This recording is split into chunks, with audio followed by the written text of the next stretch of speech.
Praise World Ministries International present Miracle Mother Summit London MMS 2024. This is a special program ordained by God for families trusting God for children, the fruit of the womb. Date is Saturday, 18th of May 2024. Time 9 a.m. prompt. Venue 1 to 4 Bresford Square, Woolwich, SE18 6BB, London. Ministering are Apostle Olufunmi Esther Olufemi, Convener, Reverend Soji Francis. Also ministering Bridget Alabi, Natural Fertility Therapist. Music ministration by Mayowa Just Praise. The program is free, but registration is required. For registration and inquiries, please contact +44 74 88 32 4641 or email questionsintheheart@gmail.com. Your miracle children are here. A very good evening to you. Good morning, good evening, good afternoon, wherever you're watching us from across the globe. It's an honor to be able to come your way again tonight on your lovely program, Questions in the Heart Global. How's your day been? Today we'll be continuing on our theme for this season. I told us the very first episode that during this season we'll be looking at the divine mandate of God according to Genesis chapter 1 verse 28 that says we should be fruitful and multiply and populate our world. And we've been looking at situations and circumstances, things that are supporting this mandate, things that are working against this mandate. And one of the major issues that I would say is working against this divine mandate is the plague of child molestation and abuse. Child molestation and abuse. Cases of people who have been abused as a child who thought, you know what, I don't want to have a family, I don't want to have children. The trauma of the abuse lives with them to the extent that they just want to be on their own. And that is definitely working against God's divine mandate of fruitfulness and multiplication. Child molestation and abuse are devastating crimes, inflicting lifelong trauma on the victims. And it has profound societal implications. According to recent statistics, approximately 1 in 4 girls and 1 in 6 boys will experience some form of sexual abuse before the age of 18. These alarming figures underscore the urgent need for us for awareness, but for prevention, for intervention, and for strategies to protect the vulnerable children from exploitation and harm. Today, we've got live in the studio with us a survivor of, child molestation and abuse, who will be sharing with us our experience and also, encouraging parents, even children, on how and on what to look out for, how to safeguard themselves against perpetrators of child molestation and abuse. I'm not alone in the studio tonight. I'm with my lovely host, Reverend Soji Francis of Global Concerts of Prayers and Praise International. Good evening, Reverend. Good evening. Good to be here again today. Again and again. You're off to Nigeria. What's going on? Yes, I'll be in Nigeria for Global Concerts of Prayer and Praise on the 21st of this month. April. On the 21st of April. Amen. And where is that taking place? It's taking place in Moson Center in Ireland. Wow. And, powerful program coming on. We have Mrs. Shuo ministering. We have Ebuka songs. We have other ministers, Mass Choir Global, choir, almost about 500 of them, wow. Enlisted to minister. We have Olu, we have Fumi, we have Alicia. All of these powerful wow. people, they are ready to bombard heaven for a new revival that wow. we're praying for. Wow. Jesus if name. You are not there at Museum Center on the 21st of April in Lagos, you are nowhere. Make your way down. Reverend Soji Francis will be there in person. He would love to welcome you. People are already calling on my mobile phone. Yeah, we can take mobile calls today, and also you can call on the studio line when the time is right. The caller can call back. I missed that one. And to ride with us on this topic today, a survivor of child molestation and abuse, a woman of God, Mrs. Adeyinka Ewedemi. Good evening, ma. Good evening. Good to have you here with us. Thank you. You want to say hello to people out there? Hello, everyone. It's really lovely to be here, and I'm looking forward to share my experience and all that, the ordeal that I went through, so that it can be a blessing to somebody. Amen, amen, amen. Let's get to you tonight. Our time is fast going. How will you, going by your experience, let me start with you, because before I go, we've got the man of God, Reverend Soji Francis, here. So as we look at the physical aspect of things, it would be chipping in the spiritual aspect of things with us this evening. So from your own experience, how will you describe child molestation and abuse? Or at what point did you realize, I'm being molested, I've been coerced for child molestation?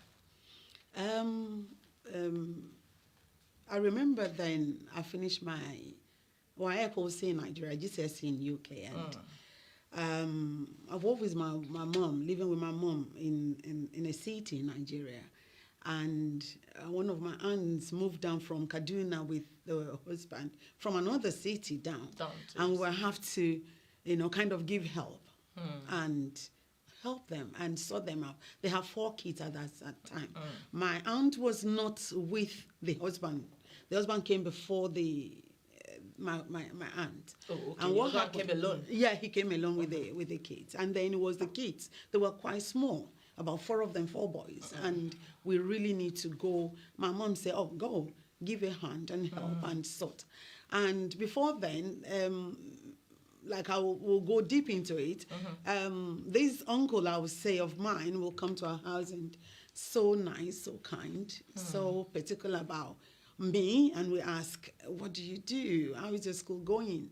With the intention that he cares. Not knowing that he has an ulterior motive behind his back. Yeah. And as we know that abuse is when there is maltreatment and probably for abuse we have different one, but the one that I went through personally was the sexual one. We have physical one, we have emotional one, and the sad thing is that everything we interwoven as it goes on, because emotionally the child will be affected and then a lot will go into it. But that was it, and that was the beginning of the whole thing. Molestation, they groom, they prepare you, they show that they're affectionate, and they will give you a lot of things. I remember my uncle telling me, you're not related with this, your aunt, she's your aunt, and it's just and yeah, and that was it. So it's just a huge thing that has to do with grooming, preparing, and kind of they have what they want to do at the back of their mind, and they're ready to carry it out. And abuse is when you, even as a parent, will not even believe your own daughter. It's an abuse. You can't protect them, and you don't believe them. When they come forth to say, Mommy, this is happening, Uncle is doing this, or so person is doing this. It's difficult to believe. It is. And no. Yeah. I'm coming to some serious cases that we've heard of around. Reverend, perpetrators of child molestation are everywhere. Sure. Even in the church. Yeah. Surely, yes. We have to be very discerning. And we cannot take people on the face value, and we need to be very discerning to know whom we allow our children to stay with. Because if it can happen in the church, it's happening if there. it can also happen by the parent of the child themselves, right? We've heard about then that. who else can we go to trust in this matter? The devil has penetrated the world and has, infused all kinds of demons. People are practically not living, the life, that is moral, ethical, and spiritual anymore. The growing up of different individual has with it certain, problem and issues. Therefore, we have to be very discerning when we are taking our children anywhere. Especially, we have to ask questions. For example, if your child visited a place, all right, you need to ask, what happened there? The time when you are going to the bathroom, how were you supported? And all of those questions is very, very important, because early discovery, all right, can protect and put a stop to abuse. Yes. Wow. Unbelievable. So at what point did you mention this to your parents? It's like Reverend said, this topic is a very serious one because the devil has actually taken over the world, like he rightly said. Yeah. We have cases where the father is molesting the daughter and the mother is saying, well, why wouldn't that happen when you walk naked in the house? Yeah. And I'm thinking, am I hearing right? Seriously? Yeah. It's the world is getting darker by the day. We've had issues of minor daughters having children by their own parent, by their own fathers. Yeah, incest. Yeah. So at what point did you speak up in your own case? And what was your mother's or your parents' response to your coming out? So sad, really sad. I had to go and stay with my uncle to look after the kids and sleep over. And in the nights, he made the passes onto me. Of course, I pushed. I struggled. I did all that I could to stop him from going ahead. He stopped. But then he started grooming again. Wow. And was saying, okay, I'm telling you that you have nothing to do with blah, blah, blah. And he went on like that. And I said, oh, this is not right. So the following morning I went home.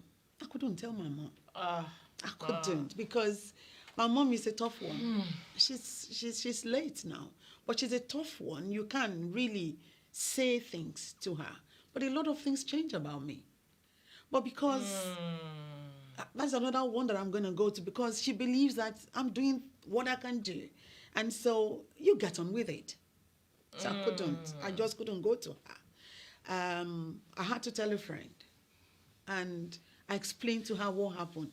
And she encouraged me, why not go on and speak to your mom? I said, how will I? So I concealed it in my heart.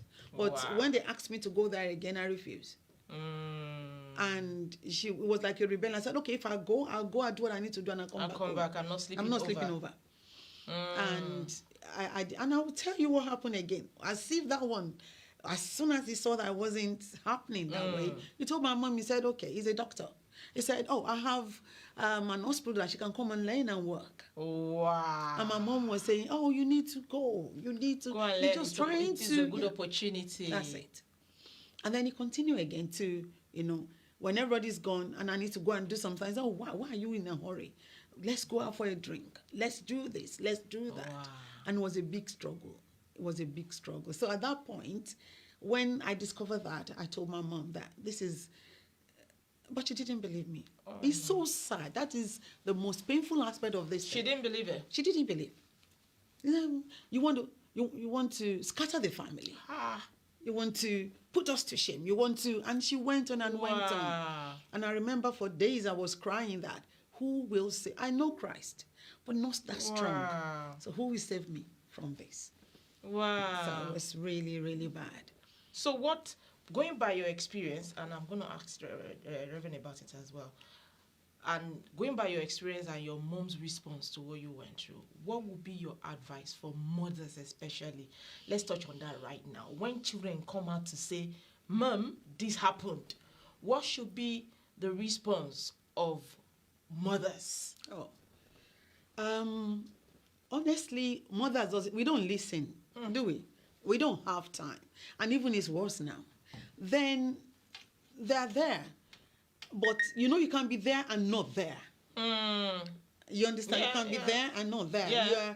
So I'm going to say, number one thing that I've learned is that you need to listen to your child, either male or female. Find time to bond. Find time to understand their psychological and physical changes and ask questions. Most parents doesn't. We don't have time. When we come home, what do you have to say? Okay, come on, I need to go out now. And they're struggling. And even when we come to people that have, that they say, oh, I'm frustrated, I'm depressed, nobody to talk to. And so I will advise parents that we need to find time. Study your children, know them. Find time to bond with. It's important. When their mood is changing, you ask what's going on. Ask questions. Be there. Yeah. Be there. Reverend, perpetrators everywhere, in school, in church, on the street. They are everywhere. Yes, they are. So what are the common grooming techniques used by these perpetrators of child molestation and abuse that we should watch out for? I'm going to ask Mrs. Owedemi the same question. Oh, you're asking. I'm asking you, especially in the church. Oh. After service. Oh, hello, come and sit on my lap. That's the most dangerous one. Sit on my lap. I've seen an experience of somebody who actually, keeping a child on the lap. Now this particular girl, all right, that just began, gravitating towards that and expecting that to happen all the time. Right? Because there are people that will say no to that. Yeah. There are people that will be gravitating towards that to make that happen. Exactly. Because we don't know to what extent that person has gone to make that person feel like wanting to. You just see the child running towards him every Sunday. Telling you, Lord have mercy. Giving all this toy, food, money, and all kinds of funny comedy and stuff like that, making the child to be totally, rely and depend on them, all right? Yeah. So that their child will want to see this person. It so comes with gifts every Sunday. Yeah, when they introduce their craftiness, sometimes they couldn't refuse that. Oh Lord. Your case, you refuse that, you don't like it, and you told your mom, and unfortunately, they are not doing anything about it. Probably maybe they should have say, okay, don't go there, or invite the other person to say that my child is going through so and so, and my child told me so and so and so. Why did you do that? What is your experience? Because we have to be bold enough to ask questions when we know that the child that God put in our care that's supposed to be protected, we cannot allow them go through that. They must be free from harm and abuse. That's true. Yes. So mothers should not go, that uncle is nice. Yeah. He comes with gifts for my children every. You have no idea what is going on. Mrs. Owedemi, what are the most common grooming techniques of these perpetrators? We just discussed one now. They are there in schools among teachers. Yeah. So what are the signs we should look out for? What are the signs children should look out for that when they see such happening, they quickly notify their parents? And parents, when they notify you, what are the signs you should even look out for in your kid? As a child comes home looking grumpy, not smiling, or you notice at a particular day, in a particular situation, anytime he comes home at a particular time of the week, he feels somehow. Hello, good evening, thank you for calling. Hello, good evening, thank you for calling. Yeah, good evening. I'm just calling into the live program. Okay. Please reduce your TV set volume so we can hear you clearly here. Okay, just bear with me a minute. All right. On the laptop, so. Oh, okay. Just reduce the volume. Yeah. Yeah, go on, please. Okay, I just wanted to add to what Mrs. Owedemi has said and the pastor. Okay. About listening to your children. Yeah. I went through this years ago with my daughter. And we were not aware before because this was a family member. Wow. It was my sister-in-law's husband. Wow. And when my daughter ran up a bill of £500, I had to ask, okay, what's going on? And that was when she said, well, I need to talk to you about something. And the moment she mentioned, I just thought, okay, I believe what you're saying. And her sister, saw what had seen the guy, put his hand up her skirt. Wow. To cut a long story short, the family eventually knew, and what they then said, what they decided amongst themselves was that my daughter came onto the man because, you know, she was wearing flimsy, you know, tops, which was, and I never buy anything like that for my children because I don't wear flimsy stuff, you know, tops. It was the sister-in-law who used to buy them stuff like that, and they cannot wear it out. Eventually, it came to a head, and I thought, you know what? I can't take this anymore. We'd always had problems in the marriage, but with that, I thought, okay, you can mess with me, you cannot mess with my kid. So I confronted the man. I went to him, and I said, okay, this is what I've heard from my daughter. And he went, oh, I was only playing with her. And I said, what kind of play is that? And then we were talking outside, and he took off his shoes and stood on the bare ground and said, if I did anything to her, may his life be ruined. I'm not one to, you know, confront adults, but that one I just had to. Yeah. And I couldn't say anything because I just thought, okay, I know this girl said it, and her daughter, you know, confirmed what he had done. And I said in my mind that, so be it the way you said it.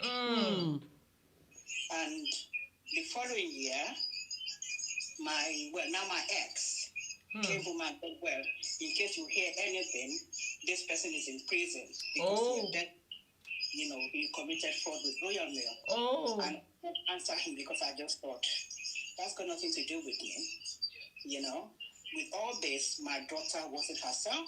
I sent her to Nigeria away from that. Not knowing that it was from France to Fire, where she was told to her face that she tempted the match, you know, and I thought, this is not the kind of people that I want to be with. Yeah, and when I got my daughter back from Nigeria, I left. Up till today, nobody in the family wants to, you know, want to say that, yes, this man did wrong. That's the problem. Even when I left him with my 4 girls, and he had to sign something to give me money, he put in there that, you know, he put a few things in there, and I said, okay, if you want that, put it there as well that you will not take our children to this person's house. And he said, what do you mean? I said, well, because of what happened. And he just laughed. And I thought, I'm happy I left. That's the problem. You know, this is what happened to my daughter when she was between 14 and 16 years old. Wow. Wow. You know, and the younger ones still want to talk about it with the family. But they wouldn't allow it. They won't. Yeah. So listening to your children is very important. I have things happening, but I didn't know, you know, what this girl was up to. You know, I would come home, she would have locked the door. I wouldn't be able to use my key. Wow. Because this idiot, I'm sorry about that, was coming to a house. He lived in London. We lived in Romford. Wow. He was coming from from London to Romford to meet my daughter. So she would lock the door. Wow. And, you know, not open the curtain so that he wouldn't think there was anyone at home. So we really need to be careful with this, you know, uncles and aunties. That's it. Now, That's it. you know, I wouldn't leave my grandchildren with anybody. With anybody, no matter how close. I wouldn't. Yeah, I wouldn't. I stayed single, you know, because I thought there are men out there who target single mothers. That's another thing.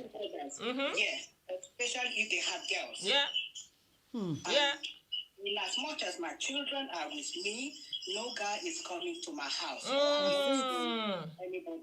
That's it. So we really need to be careful and, you know, educate our children more, whether male or female, that things happen, beware. Yeah, no matter how close. And I tell my children, I've got 2 granddaughters, and I tell my daughter, just be careful. Don't allow this girl to go anywhere with anybody. You know, and even me, as I am, I cannot bash my daughter. I cannot, because she will say, Grandma, don't touch my bum. Exactly. Yeah. Exactly. Thank you so much, ma. Thank you. This is wrong. Thank you. Thank you so much for sharing your experience with us. We are grateful. Thank you so much. Thank you. Thank you. Mothers should speak out. They should. People should speak out. People should. And unfortunately, these perpetrators are very close members Most of them. of either the family, of the community where you are, of the church. They are not people far-fetched. They are very close people. You know, like Reverend was saying, imagine a church member who comes to church every Sunday, and the child is looking for running to go and sit on, thinking uncle will bring sweets, will bring chocolate, not minding what is going on. You know, a child just want to get what's in. It's ridiculous. Yeah. It's ridiculous, especially when they are family members, like our caller just said. Can you imagine? Yeah, they're the most vulnerable because nobody seems to suspect that things like that could happen. All right, and the perpetrator took advantage of that and start abusing. Exactly. Wow. That's why I said that some people, they like and they start gravitating for more. Yeah. And some of them, they repel it and they became grumpy and put on all kinds of, behavior that they don't like that. And even though the parents cannot understand, but today, if you are a child and anybody is touching you anyhow, and you have to speak to your parent. If you cannot speak to your parent, speak to your teacher. Please. If you cannot speak to your teacher, speak to your pastor. Not everybody is perverted, though. No. Even though we are living in a perverted world, we still have some people who can still, maintain the moral value. When you speak to them, they will be able to come into the whole thing and change the whole narrative to safeguard Themselves. the children. Yeah. So speak up, please speak up. Like rightly said, Reverend, it's not everybody that is devil's incarnate, I'll call them, because I don't understand why someone would want to molest a child. So my next question is, how can we differentiate between normal behavior and signs of potential abuse in children? If we say, okay, children should not relate with family members. Can you? It's sad, I really isn't don't it? understand It's it. really sad. It's really sad. I really don't understand I it. wanted to chip in the other time that these perpetrator, they test boundaries. They start with, how are you? You look nice. And if you say, uncle, what do you mean? Please don't.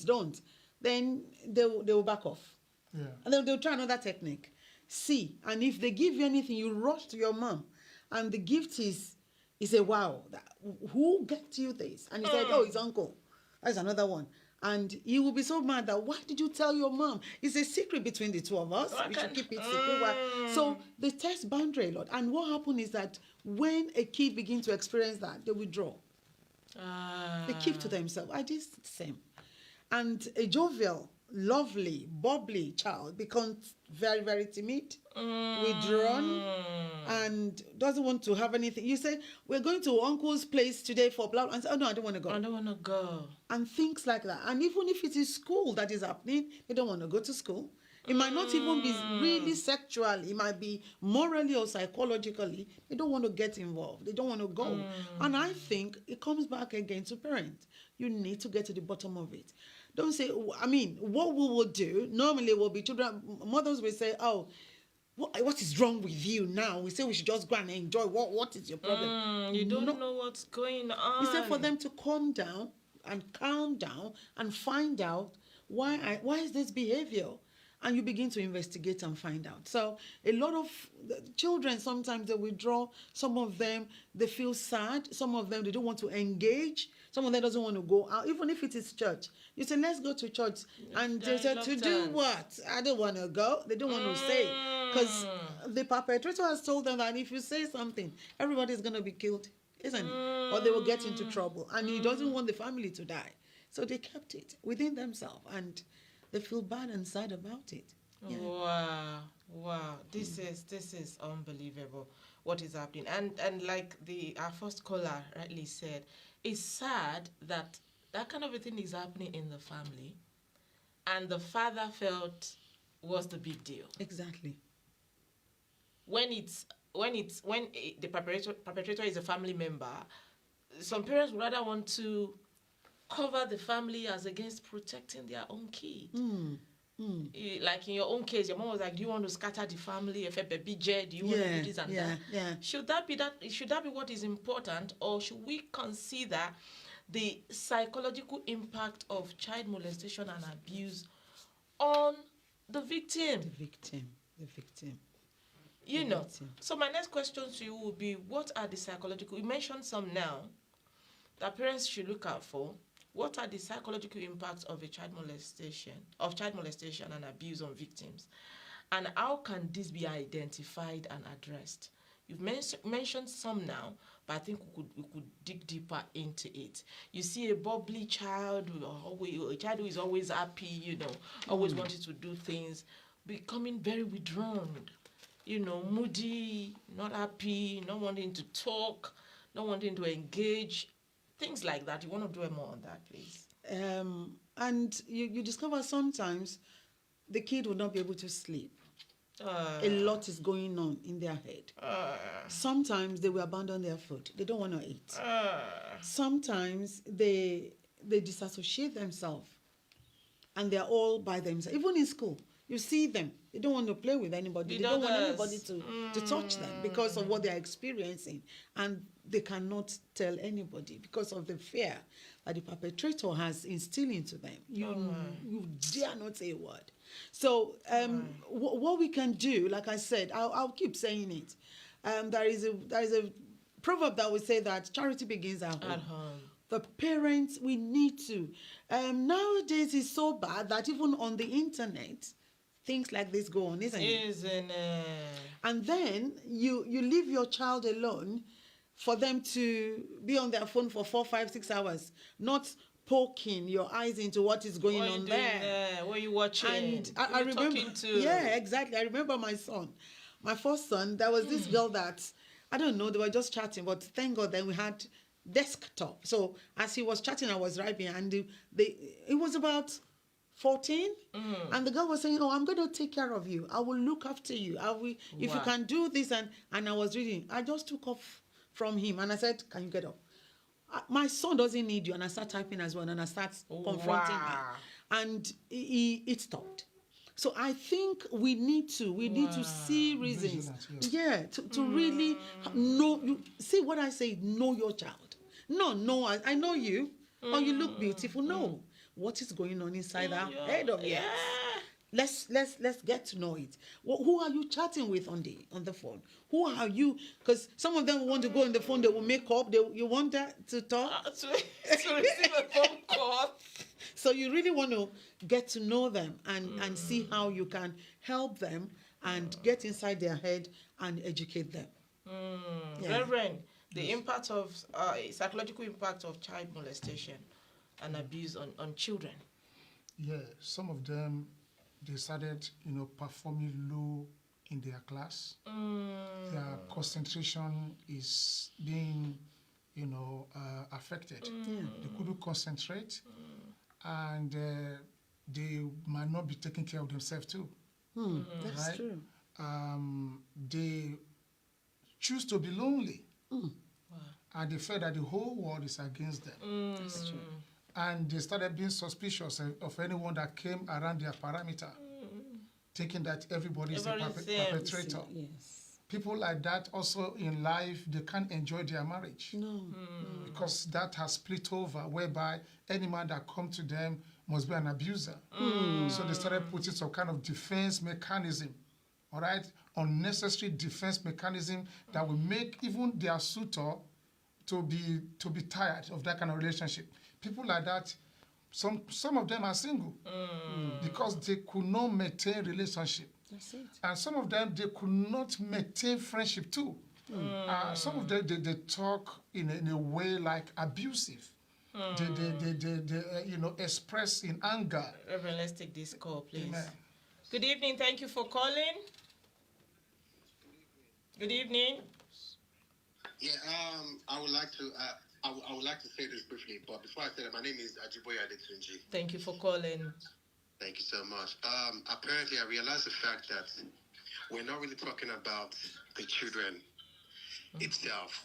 It's like we're focusing on the things that we do for them, but we do not know that there are certain times that they want to come to you to spill their minds. But for the way you react, the way you handle things, I mean, that's why some of them would rather go outside the box, outside the walls of the house, and connect with one person they call auntie, one person they call sister, one person they call brother.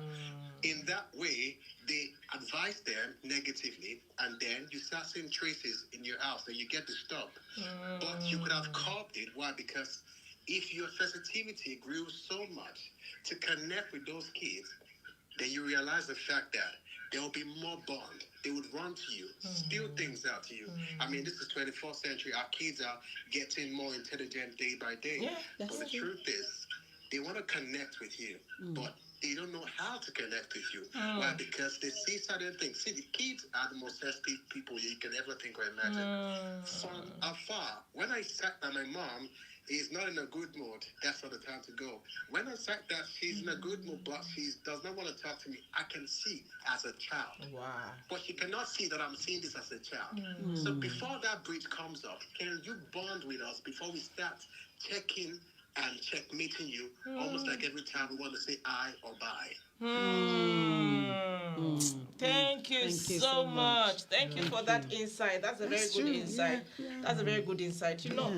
My kids growing up, I used to tell them, you know what? We have a no secret policy in this house. Whatever it is, come to me with it.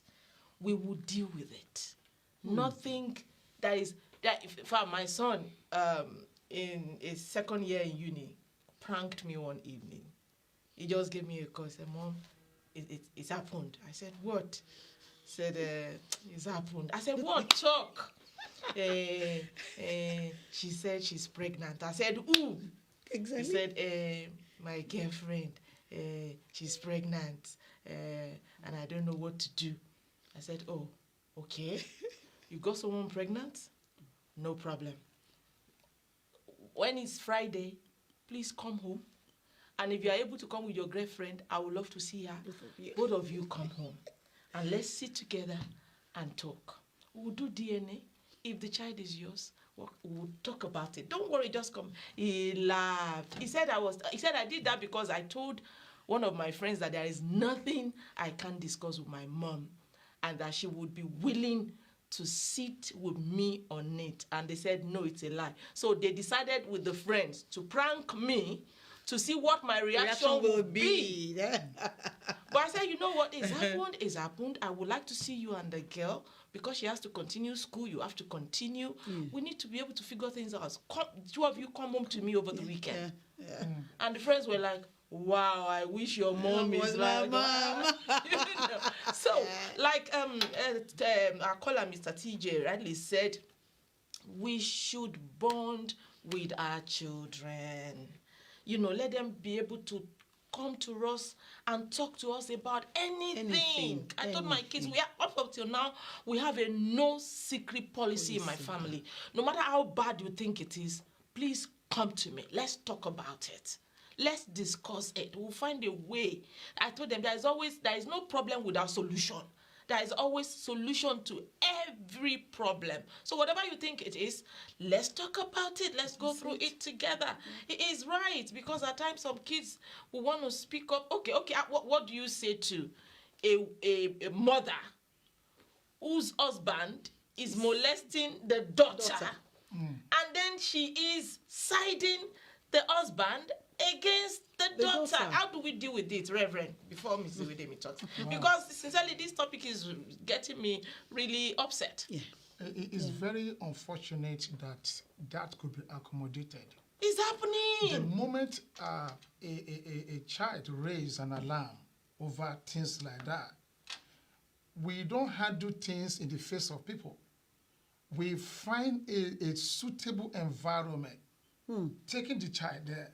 Exactly. And a nurturing environment where we can communicate things, where you know that now it is you. Reverend, you are a man of God. What demon is responsible for entering? I don't get it. I really don't get it. We are living in a day of moral decadence. What kind of moral decadence is this that a man will be looking for a woman to satisfy his sexual whatever with, and it has to be his own daughter. Unfortunately, this happens. And then the mother feels is You know, it's not everybody who calls themselves a Christian are really a Christian. Exactly, yeah. Because we have some Christian, a child of God, who are very discerning. You know, they are very discerning to understand what is happening in their environment. Because, you see, as far as I know, evil will definitely happen, whether we like it or not. That's Whoever the enemy jump on to do whatever, it happens. But we need to create boundary of protection. The boundary of protection is to have a proper, you know, sensitivity in your atmosphere. All right? We're not just living in the physical world. We're a spirit. All right? And the spiritual dimensions of our life are supposed to navigate what is going on over the life of our children. Some parents, they know, they can see the realms of the spirit. Of course. And they can pray that demon out. All right? And some people, they detect it and they find a proper safeguarding, you know, atmosphere so that will never happen. All right? But if there's no discerning of spirit, this particular thing, this moral decadence, it's a spiritual matter, whether we like it or not. It is. There is a demon that is backing perversion. And this is generated from upbringing, background, culture, environment we grew up, and exposure.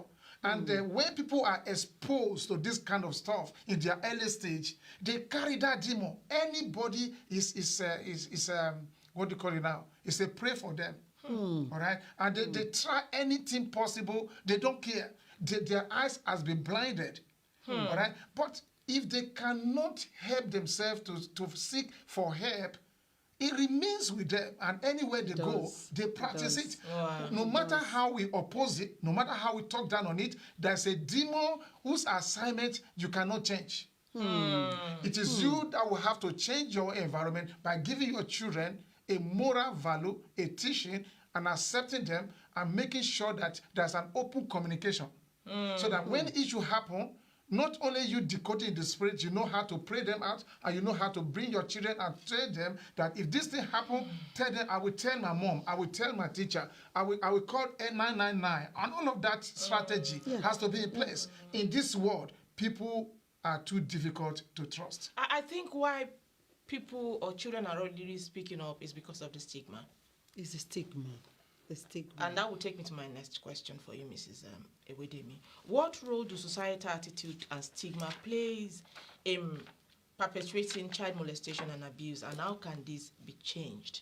You know, you discussing with me backstage, some of your friends felt, aren't you ashamed to share that you've been, someone made a pass at you, you've experienced this, you know, the stigma of, people must not know, I don't want people to know that happened to me. Because the more we speak out about these things, the more we create awareness of it, the more people begin to get the understanding of, okay, this thing is actually going on in the world. We actually have to watch out for this and that. But the stigma is not allowing people to speak up. So what role do societal attitude and stigma plays in perpetrating child molestation and abuse? And how can this be changed? How can we really deal with this issue of stigma? When people label or they put a stigma on you because of hearing your story, and that is why I think we need to be very sensitive to things like this when we are dealing with the child. Reverend rightly said, you don't blow the whistle in the public, you call aside. And when you do that, few people might know about it, but it is not right for them to label, because you see, they make the child to be guilty. And the child begins to blame herself. That, maybe it's what I've done. And then they don't have the confidence to go out and even say anything. My experience is over 30 years. And for that 30 years, no single soul in my family believed me. Wow. They didn't listen to me. Even when it happened, my aunt and her sister, they didn't believe. All of them would say, it is you. It is you because your bum is shooting out, because you are wearing this bra, and they begin to say things. And for a very long time, even within my own family, my extended family, I was zip up, I was quiet. I can't talk because of the stigma. And I don't think it's right. Because if you're saying that they should come out and talk, and then you are still at the same time not believing them and covering them up and not allowing them to say anything, or they say it and then you label them and sorry, I'm going to use it about come here and things like that will not allow the child to have confidence in herself. I don't think is right, and I think we should stop that. If it is a true or false, let her talk. Then you investigate. We don't investigate. We judge quickly. We judge. We pass judgment, and with that, it makes the child to withdraw, and it makes the case to get worsened. And like Reverend said the other time, some of them will grow up and say they're not going to marry. I'm married, I have 3 children. But some of them will say, I'm not going to marry. I'm not going to. Yeah, they've experienced. So stigma given or labeling or whatever, name calling is not the right thing. The right thing is listen. If they need to seek help, because sometimes we can't do it, we might need to go further and see maybe a counselor or somebody that will help them come out of the shell and then open up. And then I'll use the word again, and they'll be delivered from it. Because like you rightly said, it's a spirit. It is a spirit. It is, and it's really, even for the child, because it's something that she will be carrying on, and some of them will carry for a very long time.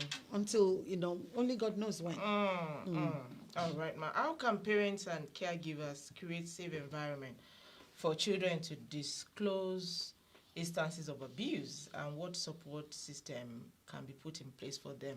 In the church, I'll start with. Yes. The kind of teaching that is going on in that church matters. Some seminars and programs has to be developed to train the children on how to identify, abuse and molestation. That's true. Yeah. That's true. I doubt if our churches are doing that. So personal counseling and all of those things, the pastoral counseling, all of those things, they are very, very important. Most importantly, awareness is what removes the leads from all of these malpractices. A topic like this should be discussed on a Sunday. Yes. Exactly. Yes. Yeah. So that even the children themselves, they will understand the step of an abuser. And the perpetrators will, if they are in the church, will know, oh my God, they blow my bubble. Yes. So scripture need to give a graphical and bigger explanations of the word molestation and abuse and how it started and how the perpetrator, whatever it is that they use. And also they also will discuss for those who possibly must have been a victim on how to get themselves out, how to know that this thing happened to people. You are not the only one person, and there are a whole lot of people who have been through this. They came, through, and your case is not different. You can be restored. Whatever it is, your value is more important. Yes, the enemy came to attack people at the early stage. It happens to many people, but you need to grow up. You need to understand that you matter in this world, and just all those words of encouragement, affirmation, value, and all of that for them to see future themselves, because some of them can be hopeless. So the church was meant to give, hope to those who are in this hopeless situation. Thank you so much, Reverend. Mrs. Owedemi, how can parents and caregivers in our communities create safe environments for children to disclose instances of abuse, and what support system can be put in place for that? I think we have some charity organization, we have the government has policies in place, but it's not enough. I will tell you the truth, because if we have only 1 or 2 headquarters or where you can go, and this thing is happening within the community, then I think I would say in our environment in UK, the borough should do something about it. Back home in Africa, the local government, as small as that, should have a center whereby people can walk in confidently and say their mind, if they have to record them, if they have to, and then they investigate. That's another one. They tell the story, nobody bothers, and seriously, and it dies off. But they need to investigate. They need to find out. It's so alarming, the rate of people that are being kind of investigated after their death. Wow. With all they have done. Even in UK, and they have molested so many people. And so what's the point doing a case with the dead? Exactly. What were you doing when they were alive? We're alive. So we need to go out there. We need to schools, go to schools, talk about this, have seminars for parents. I don't mind to do some, and call parents and create awareness and give flyers and make t-shirts and give alarm. You know, the alarm that they give to the kids, that if anything, even if it's within, you pull it and let it come off. And things like that will give the kids the strength to go on and fight, because it's as if they are fighting and they're the only one, and most of the time these perpetrators are stronger than them, of course, so they can beat them down. They can use pillow to cover them and do whatever they want to do, but then they need to have defense mechanism themselves, that if this happens, just pull it. If this happens, just shout, scream, do this and do that. And sometimes if you have to take them to karate and let them know how to do karate and jiu-jitsu and kung fu, that's a good one. I was also going to ask you that what preventive measures can schools and educational institutions implement to detect and prevent instances of molestation and abuse is prevalent in schools as well. It is. And I'm going to quickly say that whistleblowing is really good. Okay. And you allow teachers to train each other, because of course they do DBS. Oh, yeah. They do all that, but it doesn't say nothing. They come in and they start their work. So I think we need to be our brothers' keepers, and then we need to begin to kind of not poke nose, but watch. They have everybody will go home and they will say, oh, I have something to do, and this student I have to see her after school. So when that is happening, the HOD should say, no, your closing time is 4. Can you resume that in the morning? And things like that. We need to, check and balances. Don't just say, oh yeah, you are in charge of the class. Go ahead with it. Reverend, what are the spiritual steps that can be taken to deal with this demon of abuse, molestation of children? It's really sad. And these days it's not only happening to girls. Yes, even it's to boys. Boys. Yes. Like you rightly said, he said 1 out of 4 for boys and 1 out of 6 for girls. Basically, parents, they are the most, people that could actually put a stop. We have parents, we have even the pastor of a church, right? They must be able to instill discipline, train their children, and also this whistleblower you mentioned, and the ability for them, to open up to their children, open communications and stuff like that. But before we finish today, let's not forget, one thing I would like to say, if you have suffered from all of this abuse, please speak up. Speak up. But then at the same time, I want you to forgive the perpetrator. And I want you to forgive yourself. Forgiveness is what actually happened for you that made you to be free from the control. From not even split over into your future, whereby you start, suspecting people. You need to forgive yourself for probably maybe you speak out, number one. Secondly, you need to forgive the perpetrator, because the devil is using people. Unfortunately, that person was a puppet in the hands of the devil to want to mess up your life. You need to forgive that person. You need to know that there is hope for you, there's a destiny for you. Your life can start again. Stop suspecting.